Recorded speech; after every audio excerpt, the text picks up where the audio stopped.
ٹھیک ہے، ساتھ رہے گا احمد صاحب۔ اس وقت شاہ زیب جیلانی سینئر تجزیہ کار ہمارے ساتھ ٹیلی فون لائن پر موجود ہیں۔ شاہ زیب، آپ کیسا دیکھ رہے ہیں اس فیصلے کو جو یہ عین اس وقت آیا ہے جبکہ یہ قومی اسمبلی بھی ڈیزالو ہو گئی ہے؟ اب کیا اگر اس حوالے سے اپیل دائر کی جاتی ہے تو کیا سمجھتے ہیں کہ فیصلہ تبدیل بھی ہو سکتا ہے؟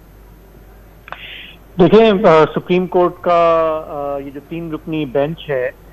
میرا خیال ہے کہ اس سے ہم یہی توقع کر سکتے تھے، کیونکہ پورا ایک ٹریک ریکارڈ ہے۔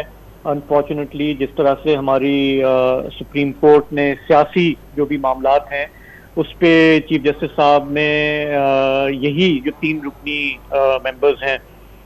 سپریم کورٹ کے، انہوں نے ہی فیصلے سنائے ہیں، اور اس پہ کافی ڈیبیٹ ہوتی رہی ہے، کافی فیصلے اس میں متنازع بھی رہے ہیں، اور وہ متنازع پبلک میں نہیں، خود سپریم کورٹ میں رہے ہیں۔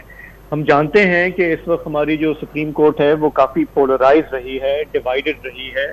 تو اب ایک نتیجہ یہ اخذ ہو رہا ہے اس فیصلے سے کہ شاید نواز شریف صاحب کی واپسی کا دروازہ بند ہو گیا، لیکن ہماری کچھ اور ایکسپرٹ سے بھی بات ہوئی ہے اور وہ کہہ رہے ہیں کہ ایسا نہیں ہے، کیونکہ یہ جو بھی پارلیمان نے کافی ساری جو اور قوانین پاس کیے، جو الیکشن رولز میں بھی انہوں نے چینجز کی، تو انہوں نے جو نااہلی کی جو مدت ہے وہ تا حیات سے کم کر کے 5 سال کر دی ہے۔ تو اس لحاظ سے اگر دیکھا جائے تو نواز شریف صاحب کی جو سزا تھی اس کو 5 سال ہو چکے ہیں، تو